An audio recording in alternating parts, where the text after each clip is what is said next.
I'm Davy. I'm awesome. Welcome to Davy's Awesome Stories, where I tell funny stories from my past or go on a rant in an effort to make you laugh. So this week I'm going to talk about my mother. And the thing is about my mother, I loved my mother. Growing up, I was definitely a mama's boy. And mom was very comforting. In certain ways. My mom was comforting as far as like giving that mom hug. We all know the mom hug. The hug that isn't like anybody else's hug. The mom hug. That was comforting. My mom was also very comforting with food. Retrospect, probably one of the reasons I'm heavy. But one way my mother was not comforting was in her words. Even she would admit it when she was alive. She hated when she'd have to talk to comfort people. Because she wasn't good at it. She'd always end up saying something that either was the wrong thing or just didn't help at all. For example, one time I was 9 years old. My brother and I had went to a friend's house, and that friend had gotten the movie Freddy's Dead, The Final Nightmare. Which was not, in fact, The Final Nightmare. But now here was the thing. My brother, since I can remember, he's always loved horror movies. Those have always been his favorite thing. He loves them. Me, I don't mind them nowadays, but I wouldn't say I like horror movies. I like B-movies. And a lot of them just happen to be horror movies. But he always liked horror movies. As a kid, I hated horror movies. Hated them. And I will admit, why did I hate them? Because they scared me. I was a scaredy cat, and because of that, we were not allowed to watch horror movies. Especially, my parents said no to any Freddy Krueger movies. Which was weird that they would not let my brother watch Freddy Krueger. He got in trouble for sneaking it several times. Yet it was okay for him and my mom to get together and watch Poltergeist. She liked horror movies too, but like, seriously? But still, we went to the friend's house. His parents had just bought Freddy's Dead. Do you guys want to watch this? Of course, my brother is like, yes, absolutely, I want to watch this. I'm like, no, I don't really want to watch it. And both my brother and the friend are like, oh, come on, don't be a wuss. What am I to do? 9 years old. I can't allow somebody to think I'm a wuss. So I had to watch it. It scared the crap out of me. That night, I could not sleep. I was so afraid that Freddy Krueger was going to kill me in my dreams. So of course, not being able to sleep, I go to my mom and my dad. My brother got in trouble for letting me watch it. But my mom, in her desperate mom attempt to actually get some sleep that night, which didn't happen, was trying to comfort me, trying to talk to me, trying to tell me why I shouldn't be afraid. And all she could come up with was, well, it was called Freddy's Dead, right? Yeah. Well, there you go. There's nothing to worry about. He died at the end. What? Mom, this is the 6th Freddy movie. He dies at the end of all of them. That means he's died 5 other times and still somehow come back. That's a good point.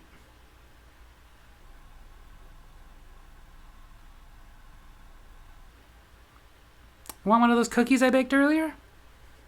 It's usually where it went to. Food. Cookies. In this case, a cookie. But now fast forward to I'm in 6th grade. I come home one day, and I don't have like a full-on black eye, but I've got like very noticeable bruise right under my cheek. Much more noticeable because back then I didn't wear glasses.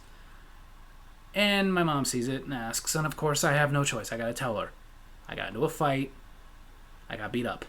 And I will admit I lost the fight. But then again, what was I supposed to do? They were like 10, 12, 15. Lodge, lads. We don't care if you get it. Okay, no there wasn't. But he was an 8th grader. And back then, 6th grader, 8th grader, there was a noticeable size difference. He was way bigger than me. Beat the crap out of me. And my mom, first thing she says is, I'm going to call the principal.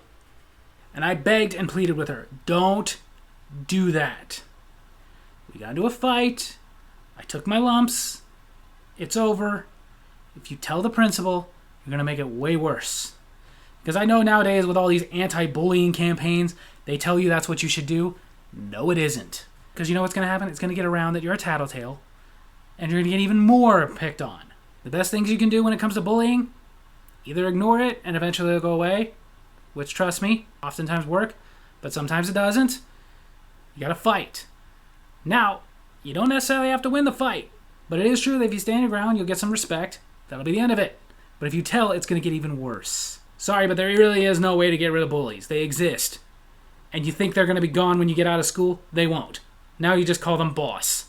But you have to develop a thick skin. My mom ignored what I said, ignored my dad telling her don't do that, because even he knew, and called the principal anyway.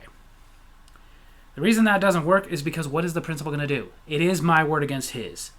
So the best he can do is pull the kid in and go, "Hey, is it true you hit him?" "No." Well, I'm out of ideas. But now you may be wondering, what did the kid do? Told people, and I got beat up again. This time by more than one person. He wasn't involved because he knew there was heat on him. But 3 people at the same time beat the crap out of me. Now I had a very noticeable shiner on my eye. And I get home and of course I'm angry because I told my mom, don't do that. And my mom, she did it anyway. Sorry, I was just trying to help. I know, but I asked you not to because I told you this was going to happen. Well, you know what we could do is we could put makeup on it. Won't be as noticeable. Do I not look like I've been beaten up enough? Or I can make fried chicken for dinner. Let's go with the chicken. I will give my mom that. She made the best fried chicken in the world. The friends I did have growing up would always invite themselves to dinner if they knew she was making fried chicken. The last one I want to talk about, again, we're going to fast forward a little bit. I'm now a freshman in high school, and this was around the time that those of you who watch my channel, you know I'm a wrestling fan. One of my favorite wrestlers died. His name was Owen Hart. I'm not going to go on this full story, but his death was not an overdose in a hotel room or something. His death was a stunt that went wrong in the arena. He was supposed to do a stunt where he came down from the rafters on a harness. It broke. He fell all the way to ring. He died. It was very tragic. So not only did I lose one of my favorite wrestlers, but in a very tragic way. And normally celebrity deaths don't affect me that much. Normally I get bummed for a couple of days and I'm okay. But this one really, really did a number on me. And my mom came up to me one day. She could tell I was sad and asked me why I was sad. And I just told her, you know that wrestler that died? It was even in the news. Yeah, I remember. Hart something, right? Owen Hart. Yeah, that was tragic. Yeah, well, I don't know why, but it's just been really weighing on me. Not only was he great and not only did he entertain me so much, but it's just an awful way to go. Yeah, especially because I thought all wrestling was fake. Really? You're gonna go there right now? Because this is a thing she did learn very quickly. As a wrestling fan, who'd been a wrestling fan for a while, we hate when people have to keep throwing that out. To this day, I can't stand it. I can't stand it when I'll be talking about wrestling with somebody else. Somebody else will overhear and have to throw that out. Isn't that so fake? We know that it's staged. We know. We're not stupid. Even back then, we weren't stupid. We knew it was staged. But nowadays, I'll throw things out like, okay, did you really think that a couple of little people with hairy feet saved the world? Shut up, it's a TV show.